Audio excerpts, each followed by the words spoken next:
السلام عليكم ورحمة الله وبركاته. الحمد لله نحمده ونستعينه ونستغفره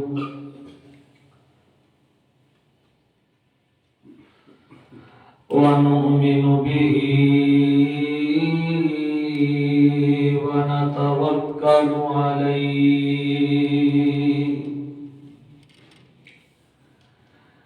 ونعوذ بالله من شرور أنفسنا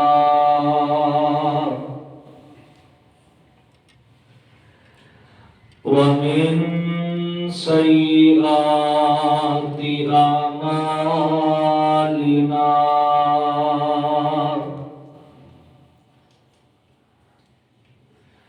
من يهده الله فلا مضل له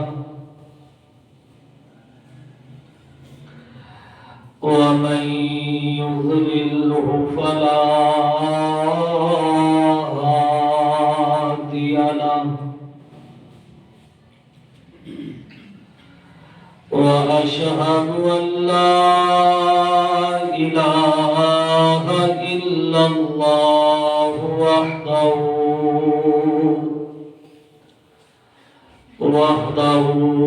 لا شريك له وأشهد أن محمدا عبده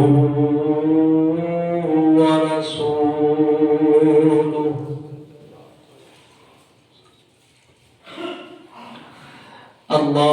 اللهم صل على محمد وعلى آل محمد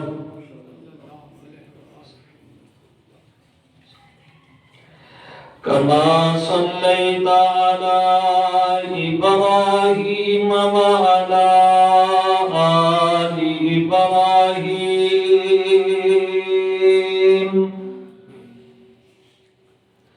إنك حميد مجيد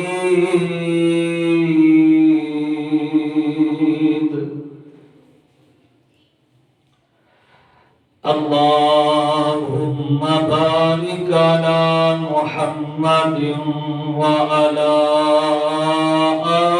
آل محمد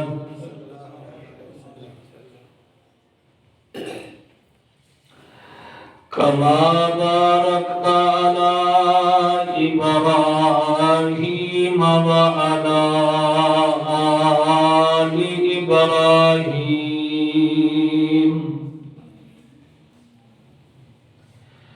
إنك حميد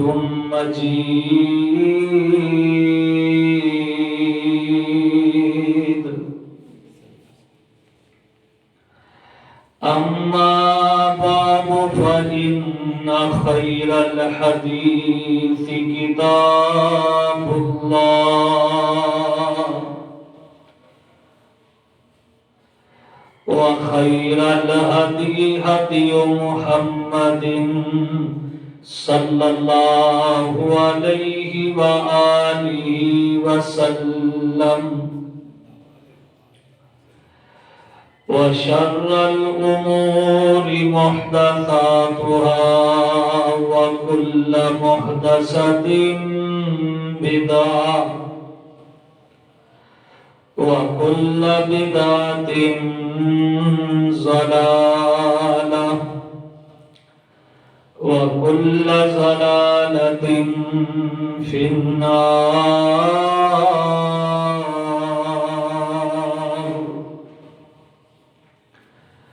رب اشرح لي صدري ويسر لي أمري واحلل عقدة من لساني يفقهوا قولي.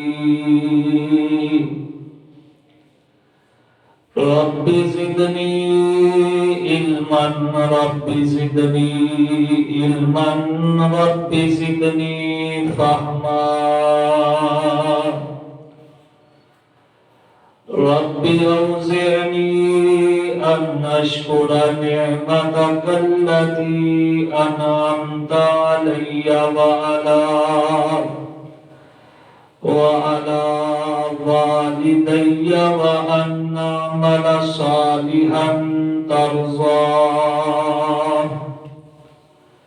وأصلح لي في ذريتي إني تبت إليك وإني من المسلمين أعوذ بالله من الشيطان الرجيم بسم الله الرحمن الرحيم فجاءته إحداهما تمشي على استحياء.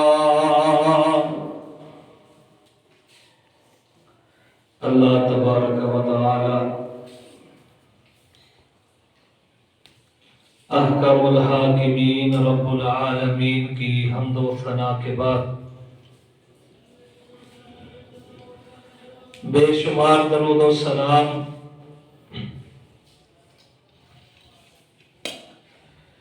امام الانبیاء امام المرسلین امام المجاہدین رؤوف الرحیم رحمت للعالمین جناب محمد الرسول اللہ صلی اللہ علیہ وآلہ وسلم کی ذات گرامی پر ہوں.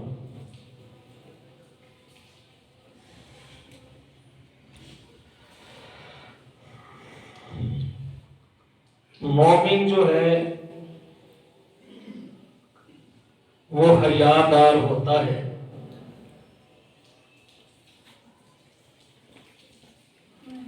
بے حیا بندہ مومن نہیں ہو سکتا.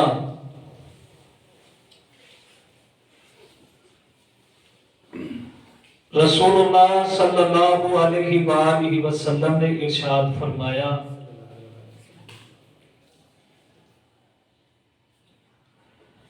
حیا اور ایمان اللہ نے دونوں چیزیں اکٹھی کر دی.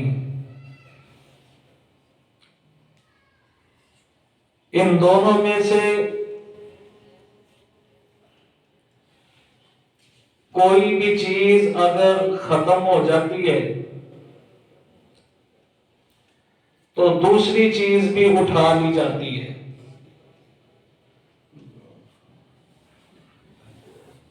اگر بندے کے اندر حیا ختم ہو جائے تو ایمان خود بخود ختم ہو جاتا ہے.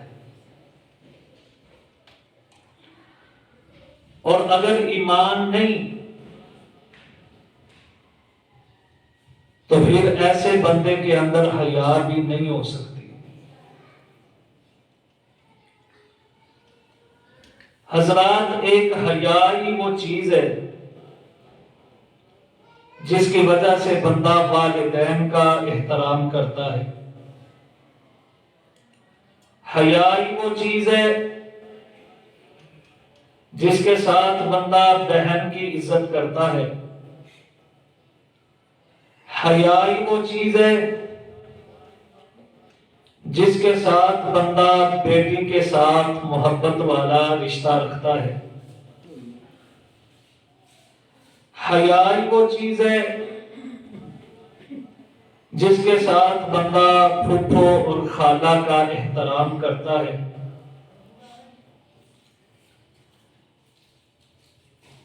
جب بندے کے اندر حیا ختم ہو جائے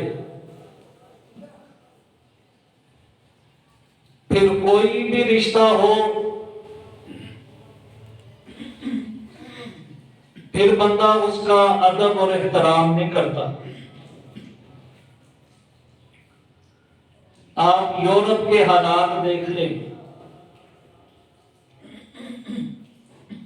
جب حیا والا معاشرہ ختم ہو گیا، پھر لوگ بیٹی اور بیوی میں فرق بھی بھول گئے، پھر بہن اور بیوی میں فرق بھی بھول گئے، پھر جو عزت والے رشتے خالہ اور پھوپھی کے رشتے تھے وہ بھی لوگ بھول گئے۔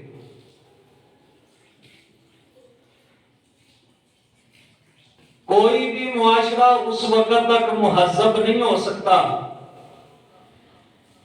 جب تک اس کے اندر حیا نہ ہو۔ امام الانبیاء جناب محمد الرسول اللہ صلی اللہ علیہ وآلہ وسلم نے ارشاد فرمایا، اذا لم تستحی فاصنع ما شئت، جب تجھ میں حیا ختم ہو جائے تو پھر تو جو مرضی کر، کوئی چیز تجھے روکنے والی نہیں۔ ایک حیا ہی وہ چیز ہے جو انسان اور کتے کے درمیان فرق کرتی ہے۔ جب حیا ختم ہو جائے پھر انسان اور کتے کے درمیان کوئی فرق نہیں رہتا۔ اور حضرات ذی وقار رسول اللہ صلی اللہ علیہ وآلہ وسلم نے مردوں کو بھی حیا کا حکم دیا ہے اور عورتوں کو بھی حیا کا حکم دیا ہے۔ فرمایا ہر دین کا کوئی نہ کوئی اخلاق ہے، اور دین اسلام کا اخلاق جو ہے وہ حیا ہے۔ بندہ اخلاق کی بڑی بڑی گردان کرے، اگر اس کے اندر حیا نہیں تو وہ اخلاق والا بھی نہیں۔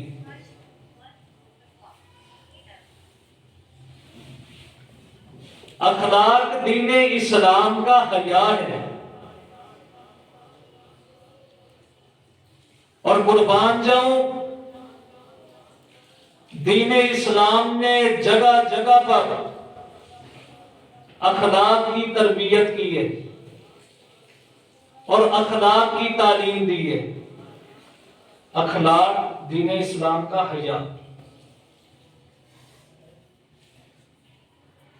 اور ارشاد فرمایا، یا ایھا النبی قل لازواجک و بناتک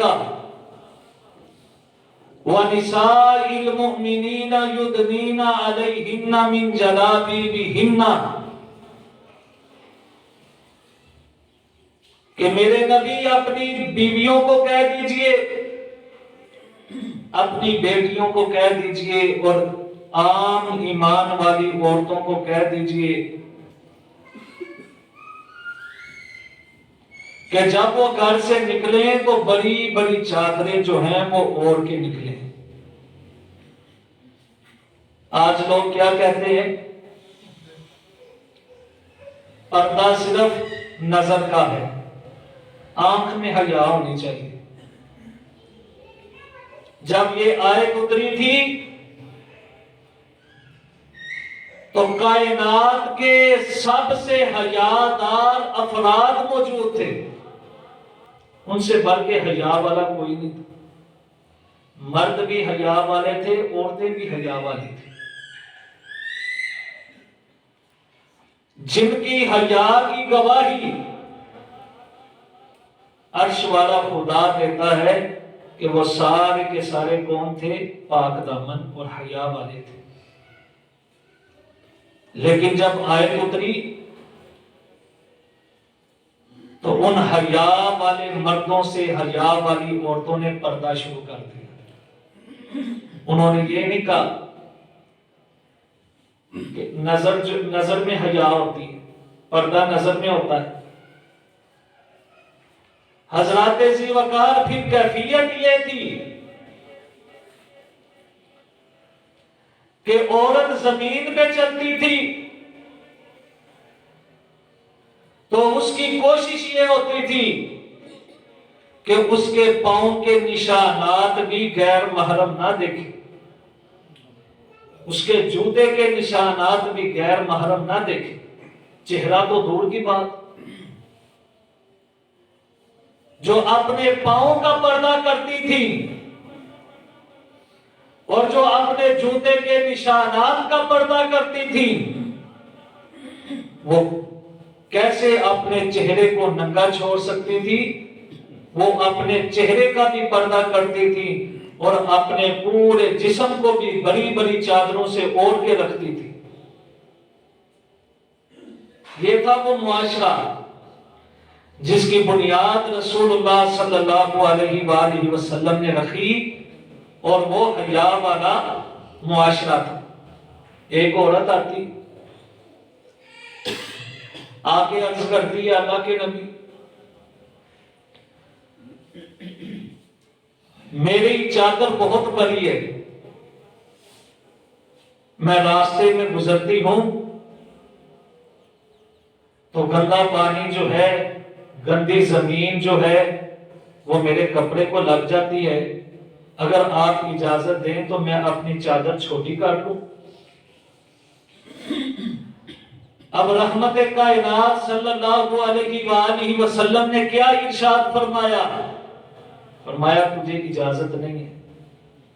فرمایا اللہ کے نبی پھر میں نماز کیسے ادا کروں گی؟ کپڑے تو پلید ہو جاتے ہیں۔ فرمایا اس گندگی کے بعد پاکی والی زمین آتی ہے؟ جی اللہ کے نبی آتی ہے۔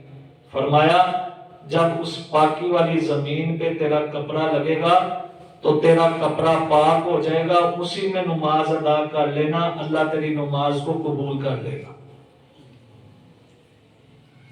کیسے وہ پاکیزہ لوگ تھے، کیسے شرم و حیا والے لوگ تھے کہ وہ کس قدر پردے کا انتظام کرتے تھے۔ اور حضرات ذی وقار ماجی فاطمہ رضی اللہ تعالی عنہ کے بارے میں آتا ہے کہ جب وہ گھر سے نکلتی تو اتنی لمبی چادر ہوتی کہ وہ چادر زمین پہ لگتی ہوتی اور مٹی اس کے ساتھ اڑتی۔ کہنے والوں نے کہا ماں جی آپ اتنی لمبی چادر کیوں رکھتی ہیں؟ تو کہنے لگی جوتے کے ساتھ نشانات لگتے ہیں، میری غیرت کو اتنی بات بھی پسند نہیں کہ جب میں چلی جاؤں تو کوئی میرے جوتے کے نشانات کو دیکھ کے کہے یہ محمد کی بیٹی کے جوتے کے نشانات ہیں صلی اللہ علیہ وآلہ وسلم۔ ایسی پاک دامن عورتیں اور ایسی باحیا عورتیں، اور پھر ایسی باحیا عورتوں کو اللہ نے انعام کیا دیا۔ میرے نبی کے پاس فرشتہ آتا ہے اور آ کر کہتا ہے اللہ کے نبی خوش ہو جائیے، آپ کی بیٹی فاطمہ کو اللہ نے تمام جنتی عورتوں کی سردار بنا دیا ہے۔ جنتی عورتوں کی سردار، جن کی جنت کی ضمانت اللہ کے نبی نے دی ہے اور بشارت فرشتہ لے کے آیا ہے، وہ کس قدر حیا والی اور کس قدر کردار کی غازیہ۔ آج ہمارا معاشرہ کیا ہے؟ نام حسین کا، نام حسن کا اور فاطمہ کا نام لے کر ننگے سر پیٹا جاتا ہے، ماتم کیا جاتا ہے۔ میں سوال کرنا چاہتا ہوں کہ میرے نبی کی بیٹی کے سر کے بالوں کو تو کسی غیر محرم نے نہیں دیکھا، تم کیسے ان کا نام لیتی ہو؟ ننگے سر بازار میں آتی ہو، ننگے سر ماتم کرتی ہو، ننگے پاؤں تم پھرتی ہو، کیسی تمہاری محبت ہے، کیسا تمہارا پیار ہے؟ یا ان کا نام لینا چھوڑ دو یا اس طرح کردار بناؤ۔ محبت اس طرح نہیں کہ بندہ نعرے لگائے، اس طرح کا کردار پیدا کریں جس طرح ماں جی فاطمہ رضی اللہ تعالی عنہا کا کردار تھا۔ آج کیا دور ہے، یہاں پر نام فاطمہ ہوتا ہے، نام عائشہ ہوتا ہے، نام خدیجہ ہے، نام مریم ہے، لیکن کیسی زندگی کیسی گزار رہی ہیں؟ نام تو مریم ہے، لیکن مریم نام والی سیدہ مریم کو اپنا رول ماڈل نہیں بنانا چاہتی، وہ رول ماڈل بنانا چاہتی ہے تو فلموں میں کام کرنے والی ایکٹر کو، اس کا لباس جو ہوتا ہے وہ ماں جی مریم علیہ السلام جیسا نہیں۔ فاطمہ نام رکھ لیا، لباس سیدہ فاطمہ جیسا نہیں، اس کا لباس ہوتا ہے تو ناچنے والیوں جیسا ہوتا ہے۔ نام عائشہ ہے، لیکن جب گھر سے باہر نکلتی ہے سیدہ عائشہ کی سیرت پہ عمل نہیں کرتی، بلکہ پھر لباس کیسا زیب تن ہوتا ہے، جیسا گلوکاروں کا ہوتا ہے، جیسا ٹی وی پہ خبریں پڑھنے والیوں کا ہوتا ہے۔ حضرات، دین اسلام ہمیں حیا سکھاتا ہے، دین اسلام غیرت کا درس دیتا ہے، دین اسلام پاک دامنی کا درس دیتا ہے، دین اسلام عفت کا سبق دیتا ہے۔ دین اسلام جو ہے کبھی بھی ہمیں اس بات کا حکم نہیں دیتا کہ ہم بے شرمی کا مظاہرہ کریں اور بے حیائی کا مظاہرہ کریں۔ اللہ کی رحمتیں اس بندے پہ ہوتی ہیں جو با حیا ہوتا ہے، اللہ کا فضل اس بندے پہ ہوتا ہے جو با حیا ہوتا ہے، جو بے شرم ہوتا ہے اللہ کا فضل اس پہ نہیں ہوتا، اللہ کا رحم اس پہ نہیں ہوتا۔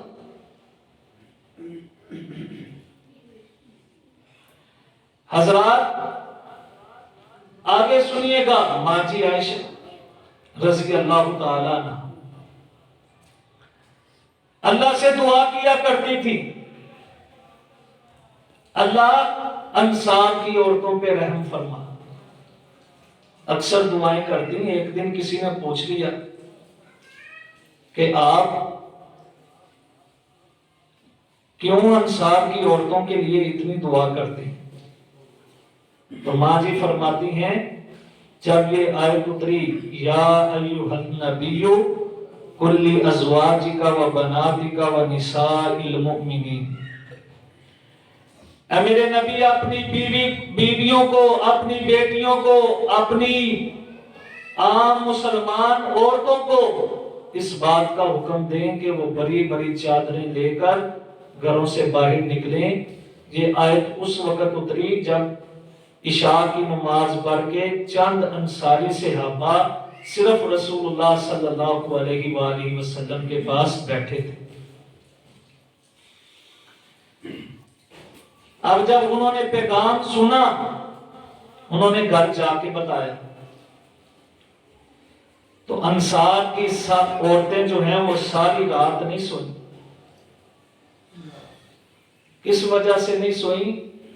صبح نماز پڑھنے کے لیے جانا ہے اور ہمارے پاس بڑی بڑی چادریں نہیں ہیں۔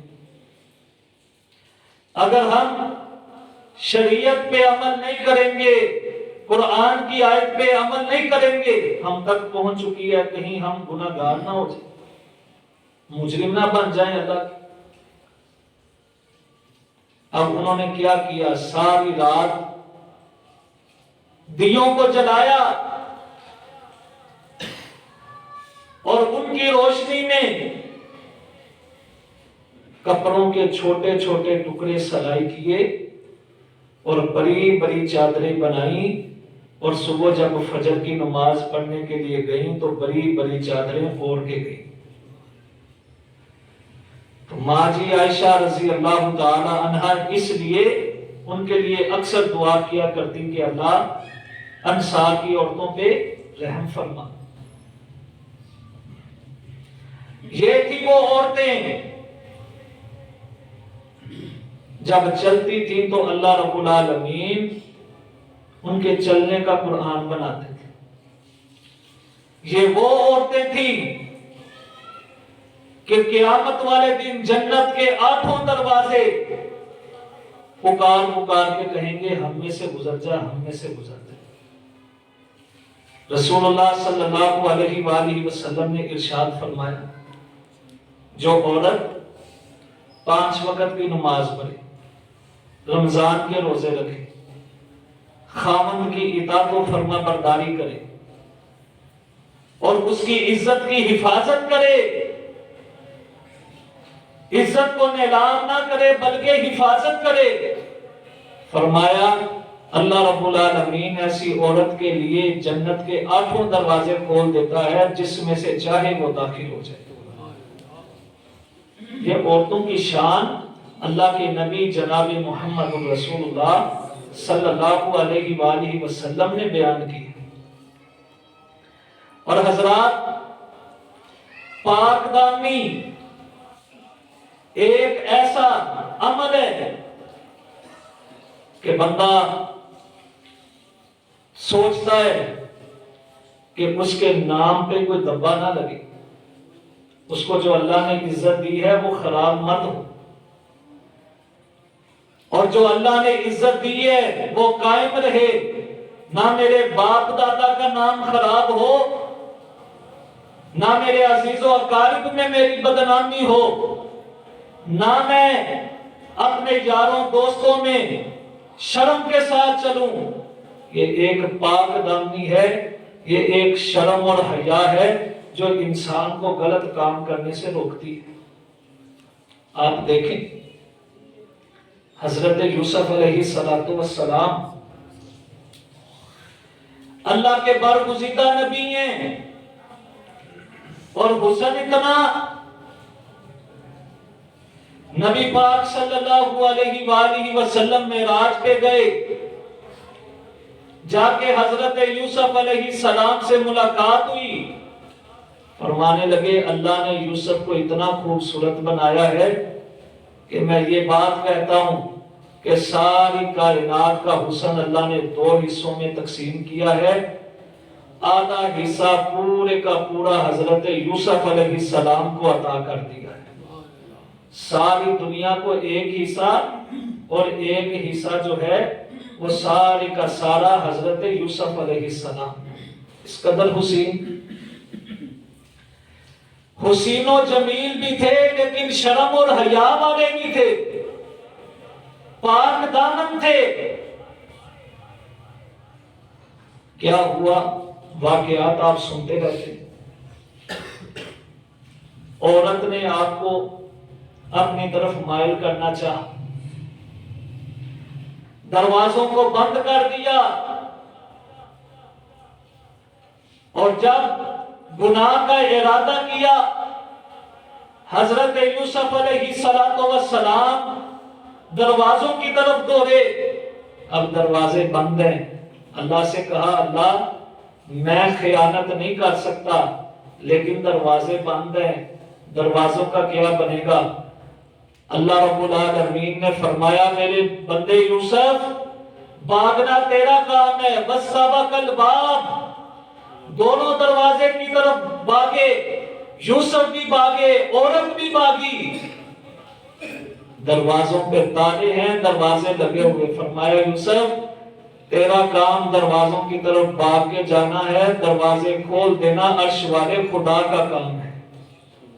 اور بعض روایات میں کیا آتا ہے، یوسف علیہ السلام بھاگے اور تالے جو ہیں وہ ٹوٹ کر زمین پہ گر گئے، اور حضرت یوسف علیہ السلام بھاگ رہے ہیں، اور عورت نے پیچھے آپ کی قمیض کو پکڑ لی۔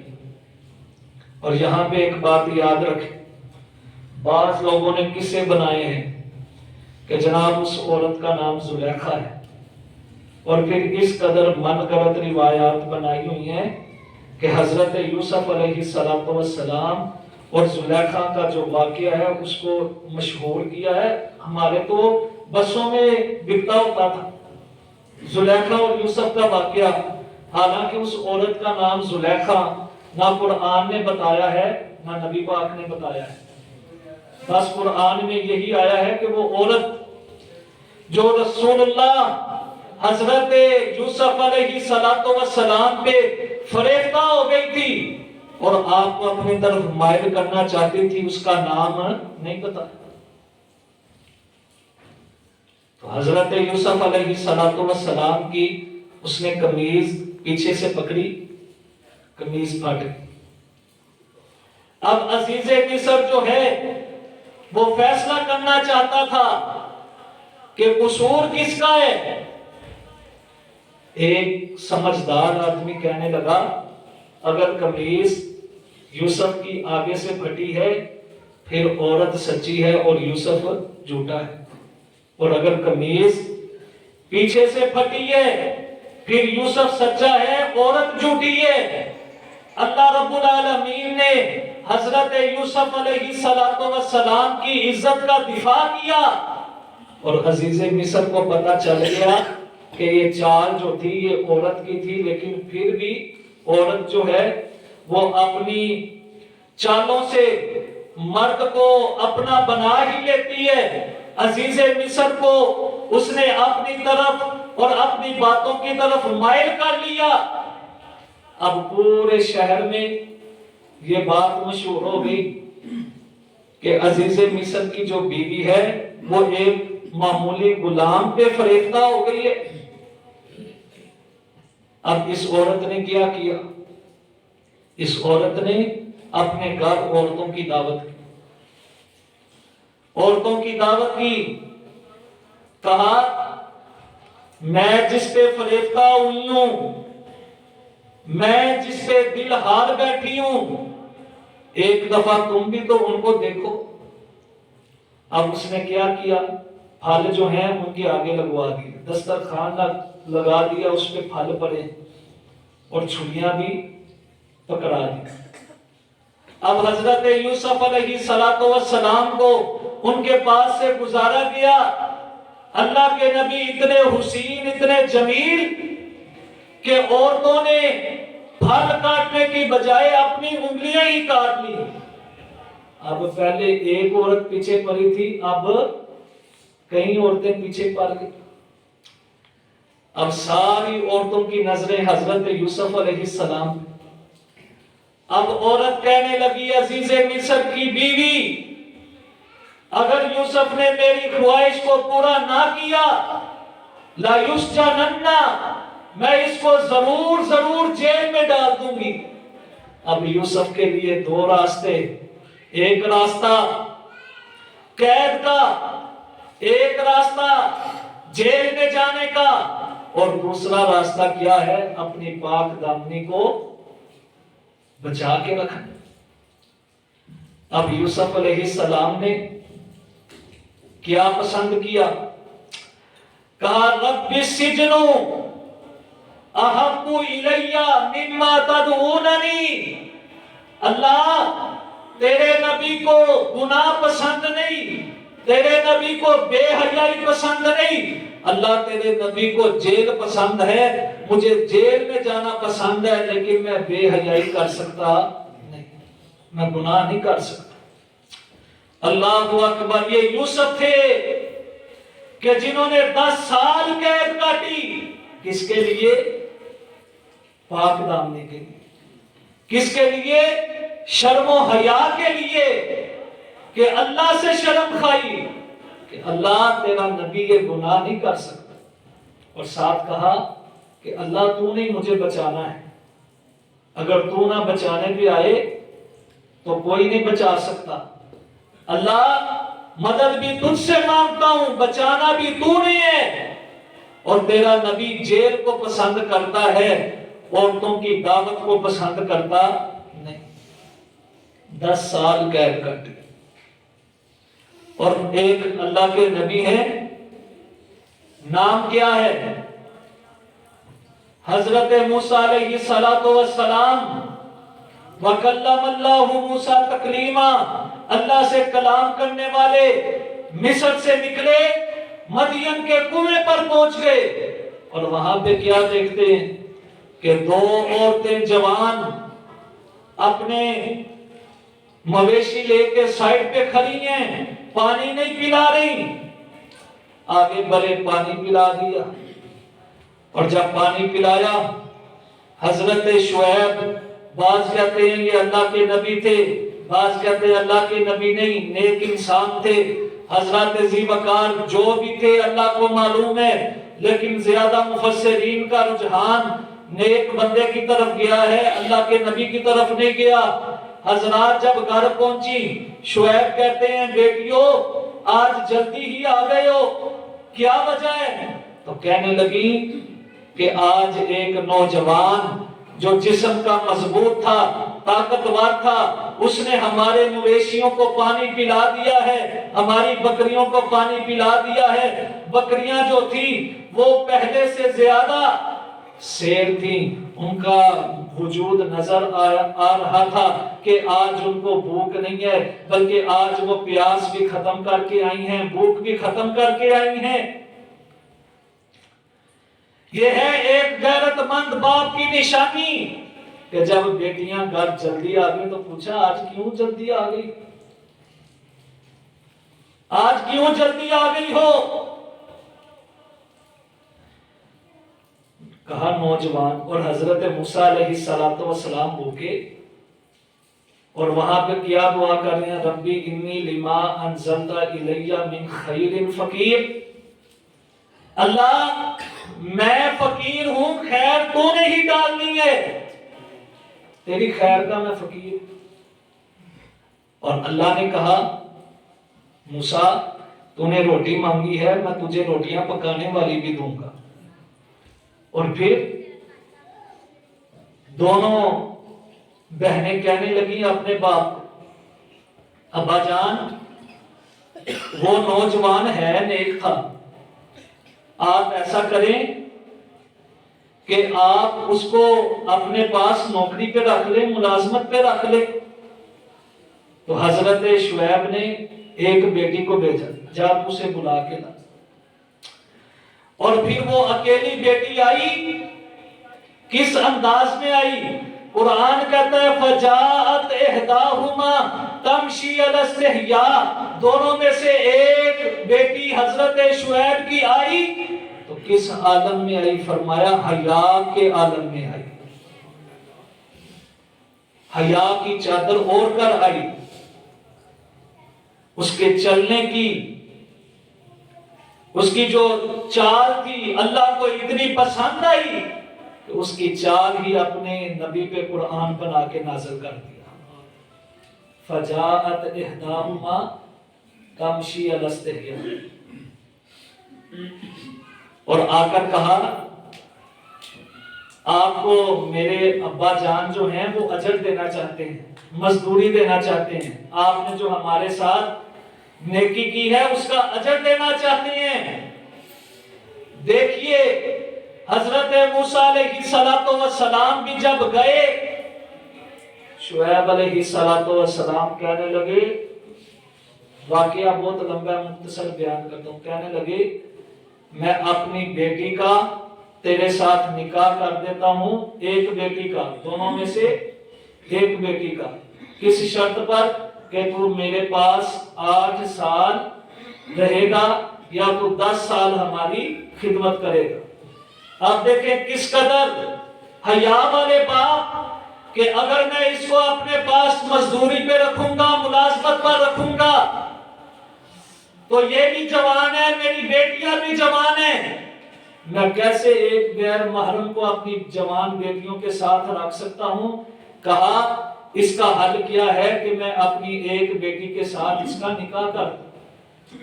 اور نبی علیہ السلام نے فرمایا کہ موسیٰ علیہ السلام کس قدر عظمت کے مالک تھے کہ 10 سال اپنی شرمگاہ کی حفاظت اور اپنے پیٹ کی بھوک کو ختم کرنے کے لیے 10 سال کسی کے ہاں ملازمت کرتے ہیں، 10 سال پاک دامنی کے لیے اور پیٹ کی بھوک ختم کرنے کے لیے 10 سال موسیٰ علیہ السلام نے ملازمت کی۔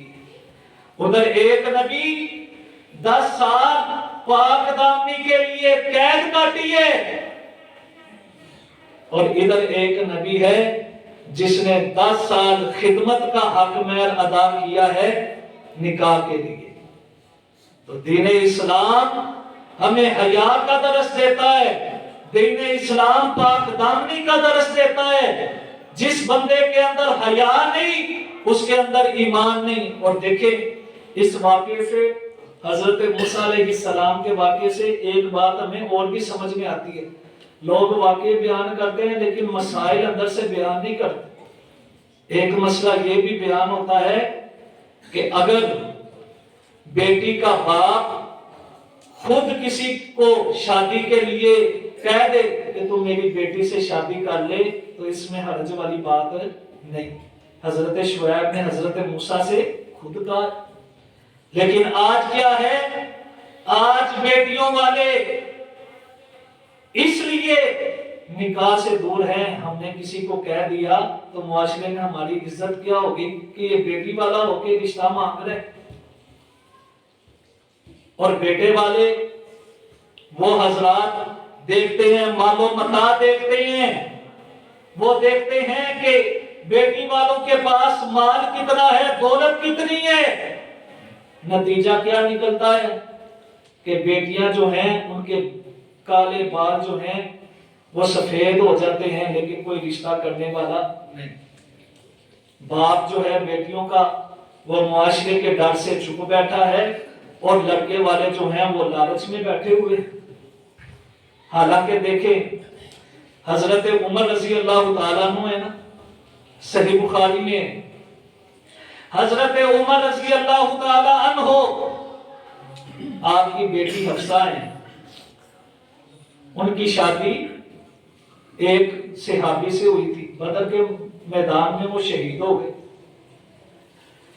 اب بیٹی بیوہ ہو گئی ہے، عدت ختم ہو گئی، خود چل کے حضرت عثمان کے پاس جاتے ہیں کہ آپ میری بیٹی سے شادی کر دیں۔ خود چل کے جاتے ہیں، آپ میری بیٹی سے شادی کر لیں۔ حضرت عثمان نے کہا مجھے چند دن سوچنے کا موقع دے۔ بتایا تو حضرت عمر نے خود ہی کہا کہ میں نے عثمان کے ساتھ اب شادی نہیں کرنی۔ پھر چل کے حضرت ابو بکر کے پاس گئے، حضرت ابو بکر نے بھی انکار کر دیا۔ چند دنوں بعد رسول اللہ صلی اللہ علیہ وآلہ وسلم نے پیغام بھیجا کہ میں حفصہ سے شادی کرنا چاہتا ہوں۔ حضرت عمر رضی اللہ تعالیٰ عنہ نے ہاں کر دی اور نبی پاک نے حضرت حفصہ سے شادی کر دی۔ تو پتہ کیا چلا؟ نکاح کو جتنا بھی آسان کیا جائے کرنا چاہیے۔ یہ رکاوٹیں ہیں نکاح میں کہ لڑکی کا باپ نہیں کہہ سکتا۔ اب کیا اس واقعے سے پتہ چلا کہ کوئی اچھا بچہ، کوئی نیک بچہ وہ ہو تو بیٹی کا باپ خود جا کے اس کو کہہ سکتا ہے کہ تو نیک آدمی ہے، تو مجھے اچھا لگتا ہے، میں تیرا اپنی بیٹی سے شادی کرنا چاہتا ہوں۔ حضرت شعیب کے واقعے سے بھی اور حضرت عمر رضی اللہ تعالی عنہ کے واقعے سے بھی پتہ کیا چلا؟ دین اسلام نکاح کے لیے ہے ہی آسان، سختی کوئی نہیں پیدا کی۔ دین اسلام جہاں پہ نکاح میں سختیاں ہوں، نکاح میں تنگیاں ہوں، وہاں پہ پھر بے حیائی ہوتی ہے، وہاں پہ عریانی ہوتی ہے، وہاں پہ فحاشی ہوتی ہے۔ بے حیائی کو ختم کرنا ہے تو پھر ہمیں کیا کرنا ہوگا؟ نکاح کو آسان کرنا ہوگا، نکاح کو آسان۔ حضرت ابو سعید خدری رضی اللہ تعالیٰ عنہ بیان کرتے ہیں،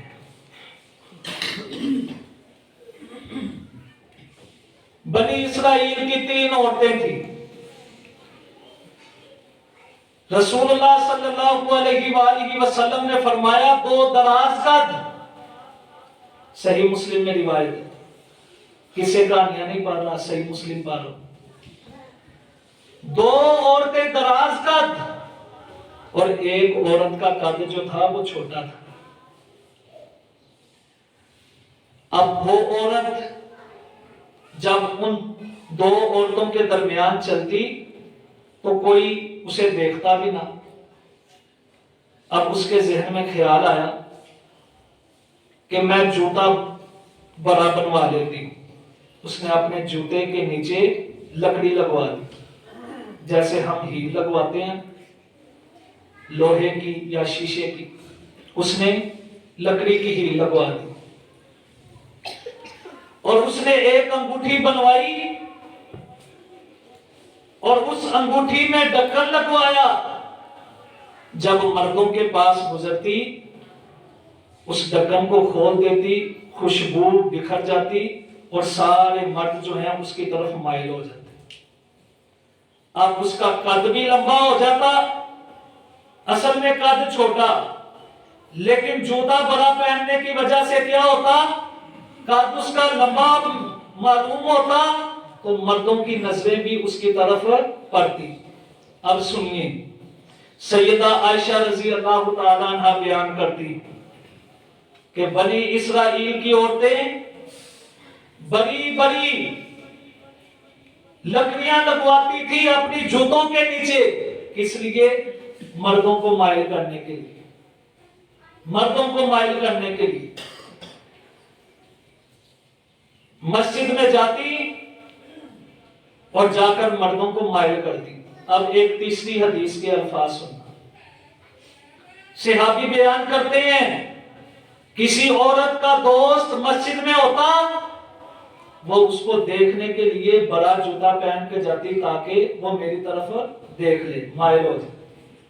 اور عورتوں نے پھر جب یہ کثرت سے معاملہ کرنا شروع کر دیا، اللہ رب العالمین نے مسجد میں جانے پر ان کے پابندی لگا دی کہ وہ مسجد میں نہیں جا سکتے۔ اور پھر اللہ رب العالمین نے ان کو حیض والی جو ہے نا، جس کو ہم ماہ والی کہتے ہیں، اللہ نے یہ سزا ان کو دے دی۔ اب یہ سزا کیا عورتوں کو پہلے حیض نہیں آتے تھے، لیکن ان کی عام عورت جو ہے 5 دن 6 دن 3 دن 4 دن یہ ایام اس کے ہوتے ہیں، لیکن اللہ رب العالمین نے مسلسل ان پہ یہ سزا ڈال دی۔ کوئی بھی دن ایسا نہیں گزرتا تھا کہ جب ان کو اس تکلیف سے نہیں گزرنا پڑتا تھا۔ تو اللہ رب العالمین نے کیا کر دیا، مسجد میں جانے پہ پابندی لگا دی اور ان پہ یہ بیماری مسلط کر دی۔ اب سنیں قرآن کیا کہتا ہے، وَلَا تَبَرَّجْنَا تَبَرُّجَ الْجَاهِلِيَّةِ الْأُولَىٰ، اے مسلمان عورتوں، نبی کی بیویوں، نبی کی بیٹیوں، عام مسلمان عورتوں، اس طرح زینت اختیار نہ کرنا جس طرح زینت پہلی عورتیں کرتی تھی۔ پہلی عورتیں زینت اختیار کرتی تھی۔ اب بڑے علماء کے فتاوی وہ کہتے ہیں کہ جس طرح وہ زینت اختیار کرتی تھی، بڑی بڑی جوتیاں پہنتی تھی لکڑی کی ہیل لگا کر، اسی طرح آج بھی ہیل والی جوتی پہننا اسلام نے حرام قرار دیا ہے۔ اس کا مقصد کیا ہوتا ہے؟ اس کا ایک مقصد یہ ہوتا ہے کہ اس کا قد جو ہے وہ بڑا معلوم ہو۔ اللہ کی تخلیق میں تبدیلی، اللہ نے چھوٹے قد کی بنایا ہے لیکن وہ بڑے قد کی نظر آنا چاہتی ہے، تو اس حوالے سے بھی یہ حرام ہو۔ اور دوسرا کہ مردوں کو دکھانے کے لیے، مائل کرنے کے لیے بڑی ہیل والی جوتی پہنتی ہیں، تو اللہ رب العالمین نے اس سے منع فرما دیا۔ ماں جی عائشہ فرماتی ہیں اگر عورتوں کا یہ حال رسول اللہ صلی اللہ علیہ وآلہ وسلم دیکھ لیتے، جس طرح لوگ آج زینت کرتی ہیں، آج بناؤ سنگار کرتی ہیں، تو اللہ کے نبی صلی اللہ علیہ وآلہ وسلم پابندی لگا دیتے۔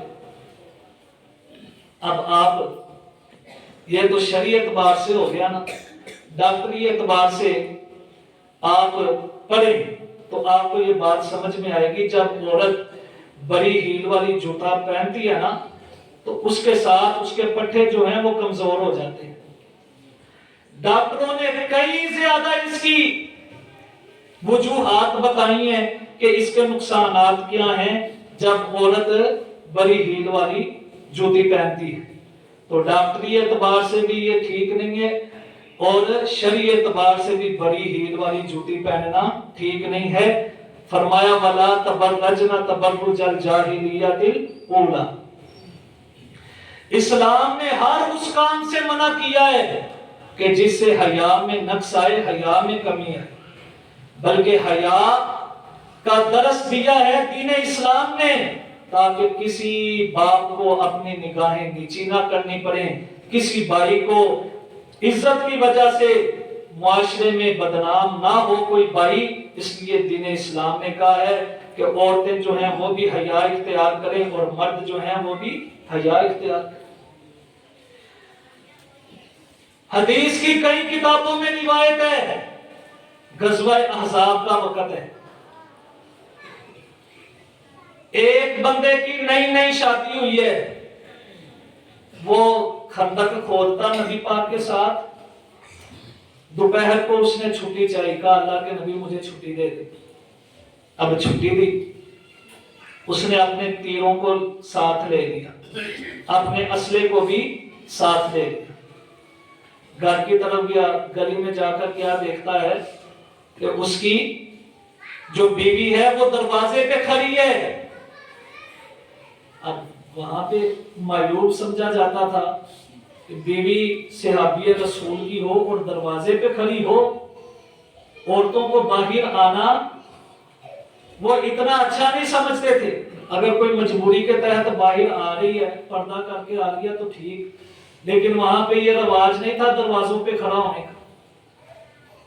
تو اس نے اپنے تیر کو سیدھا کر لیا، کہا میں نے تجھے ابھی مار دینا ہے۔ اس نے کہا کیوں مارنا؟ کہا تو دروازے پہ کھڑی ہے۔ کہا اندر جا کے دیکھو کہ میں کیوں دروازے پہ کھڑی ہوں۔ اندر جا کے دیکھتی ہے تو ایک بہت بڑا سانپ ان کے صحن میں ہے۔ کہا اس سانپ کے ڈر کی وجہ سے میں باہر کھڑی ہوں۔ اب صحابی رسول نے اس کو تیر مارا، نیزہ مارا۔ جب اس کو نیزہ مارا، اس نے صحابی رسول کو ڈس لیا، جس کی وجہ سے اس کی موت واقع ہو۔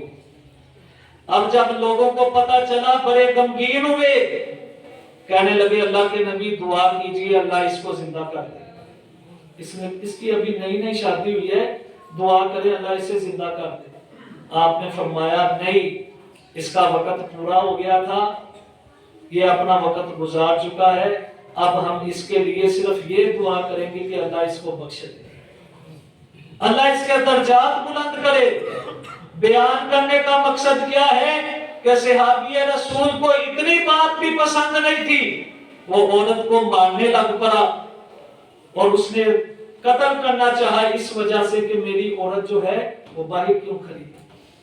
تو دین اسلام جس پہلو سے بھی دیکھے، جس انداز سے بھی دیکھے، یہ ہمیں حیا کا درس دیتا ہے، یہ ہمیں پاک دامنی کا درس دیتا ہے۔ سیدہ مریم علیہ السلام دیکھیں کتنی اللہ کی پیاری بندی تھی، کتنی نیک عورت تھی کہ اللہ نے اس کے نام کی پوری سورت ہی قرآن میں نازل کر دی، پوری سورت، ایسی پاک دامن عورت۔ تو کیا کہنے لگی جب فرشتہ آیا خوشخبری دینے کے لیے کہ آپ کو اللہ رب العالمین نے بیٹا عطا کرنا ہے، وہ کہنے لگی بیٹا کیسے مجھے ہوگا، وَلَمْ يَمْسَسْنِي بَشَرٌ، مجھے تو کسی بشر نے چھوا تک نہیں ہے، کیسے ہو؟ اس نے کہا یہ اللہ کا حکم ہے، جب وہ کن کہتا ہے تو کام ہو جاتا ہے۔ تو ایسی پاک دامن عورت کے جس نے کہا کہ مجھے اللہ رب العالمین نے جو شرم حیا عطا کی ہے اس کی وجہ سے مجھے کسی بشر نے چھوا تک نہیں ہے۔ اور دیکھیں اسی لیے تو جنت کی سرداری ہے نا، اور ماں جی آسیہ فرعون کی بیوی، لیکن اتنی پاک دامن، اتنی شرم و حیا والی کہ اللہ رب العالمین نے اس کا ذکر بھی قرآن مجید میں کیا ہے کہ ہے تو فرعون کی بیوی تھی لیکن اتنی نیک عورت تھی کہ میں نے اس کو دنیا میں ہی اس کا جنت میں محل دکھا دیا تھا۔ ایسی پاک دامن عورت، نیک بیوی ہو۔ نبی پاک صلی اللہ علیہ وآلہ وسلم نے فرمایا ساری دنیا کی بندے کو نعمتیں مل جائیں وہ ایک طرف ہے، نیک بیوی سب سے بڑی نعمت ہے، سب سے بڑی نعمت۔ نیک عورتوں کی شان ہی بڑی ہے، مقام ہی بڑا ہے، مرتبہ ہی بڑا ہے کہ جب یہ جنت میں جانے لگیں گی تو 8 دروازے ہی ان کے لیے کھل جائیں گے۔ یہ جنت میں بھی لے کے جاتی ہیں اور جہنم میں بھی لے کے جاتی ہیں۔ ایک عورت کی وجہ سے خاوند بھی جہنم میں جا سکتا ہے، ایک عورت کی وجہ سے بھائی بھی جہنم میں جا سکتا ہے، ایک عورت کی وجہ سے بیٹا بھی جہنم میں جا سکتا ہے۔ کتنے مردوں کو یہ اپنے ساتھ جہنم میں لے کے جائے گی جب بندہ ان کی عزت کی حفاظت نہیں کرے گا۔ اللہ سے دعا کیجئے اللہ رب العالمین ہمیں عزت، پاک دامنی، شرم و حیا والی زندگی عطا فرمائے۔ آخر دعوانا الحمدللہ۔